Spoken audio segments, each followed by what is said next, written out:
అందుకోసమని మనం ఏం చేసినామంటే ఎవరైతే ఎన్రోలర్గా ఇల్లు తిరిగి సమాచారం సేకరించాడో అతనే వచ్చి కంప్యూటర్ ఆపరేటర్ పక్కన కూర్చొని కంప్యూటర్కి ఇందులో జిల్లా పేరు, మండలం పేరు, గ్రామ పంచాయతీ పేరు, ఆవాసం పేరు, అంటే హ్యాబిటేషన్ ఎక్కడ, వార్డు నెంబర్ ఎంత, ఇంటి నెంబర్ ఎంత, ఏ కోడు, ప్రతిదీ ఎవరైతే రాసుకొచ్చిండో అతనే కంప్యూటర్లో ఎంట్రీ చేసి మళ్ళీ ఈ 150 దేనికి దానికి బండలు కట్టించినాం. మనం ఎన్నికలలో ఓటర్ల బ్యాలెట్ ఎట్లయితే కౌంట్ చేసినాక బండిల్ కట్టి దాచి పెడతామో రేపు ఎవరైనా గిట్లనే ఏదోటి చెత్తబాగుడు ఇది తప్పుడు లెక్కలు అని అంటారని చెప్పి ప్రతి 94,863 మంది ఎన్రోలర్స్ 150 ఇళ్ళకి ఏదైతే లెక్కలు రాసుకొచ్చారో ప్రతి 150ను బెండలు కట్టి మనం ప్రభుత్వం వీటిని దాచిపెట్టింది. ఇవాళ ఏ బ్లాక్లో ఎక్కడ తప్పు జరిగిందో వాళ్ళని చెప్పమని ఉంది. మనం ఆ బెండలు తీసి ఓపెన్ చేసి పోదాం ఆ ఊర్లో ఆ బ్లాక్లో పోయి మళ్ళీ క్రాస్ చెక్ చేయడానికే మనకు రెడీగా ఉంది. కంప్యూటర్ల సమాచారమే కాదు రాసుకొచ్చిన సమాచారం కూడా ఈరోజు మన దగ్గర స్పష్టంగా నిక్షిప్తం చేసి పెట్టినము.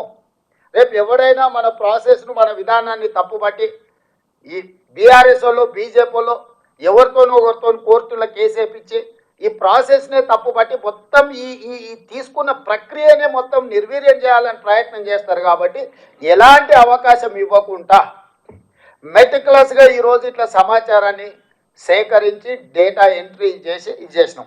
ఇందులో మనకు వచ్చిన సమాచారం ఏంది, మొత్తము మనకు 3,54,74,554 మంది ఇందులో సమాచారంలో పాల్గొన్నారు.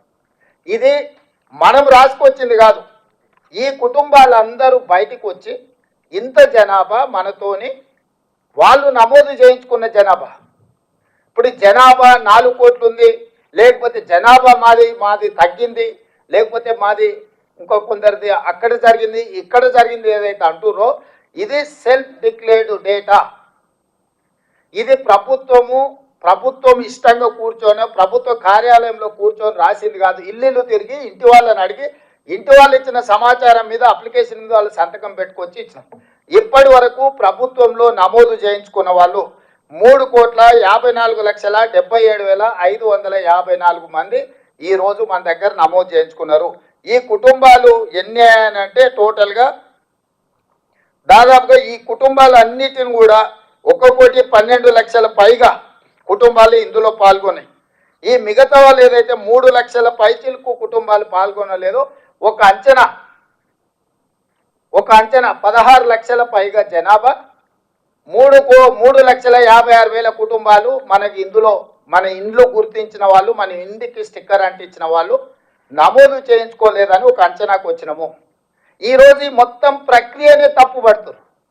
నేను ఇక్కడ ఉన్న మా బీసీ సోదరులు నేను అడిగేది ఒకటే, ఈరోజు ఈ ప్రక్రియను తప్పు పట్టడం ద్వారా మొత్తం ఈ వ్యవస్థని కుప్పగూల్చాలని ఒక కుట్ర జరుగుతుంది.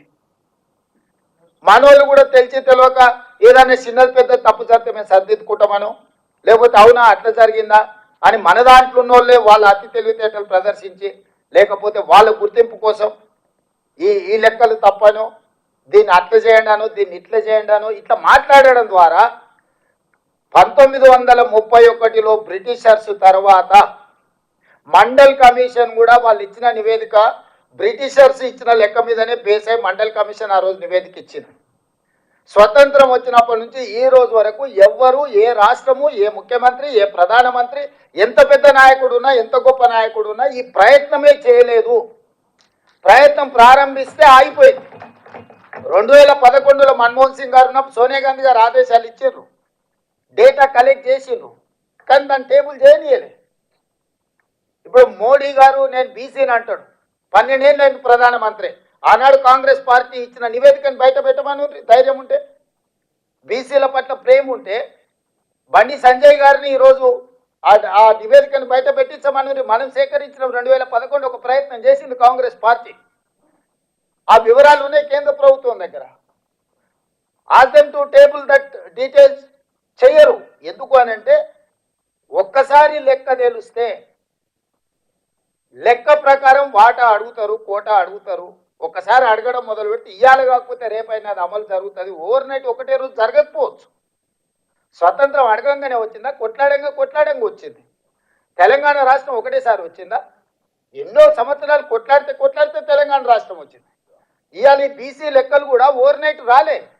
కొన్ని ఏళ్ళ నుంచి కొట్లాడుతున్నారు సంఘాలు, నాయకులు, వీళ్ళు కొన్ని దశాబ్దాల నుంచి అడుగుతూనే ఉన్నారు.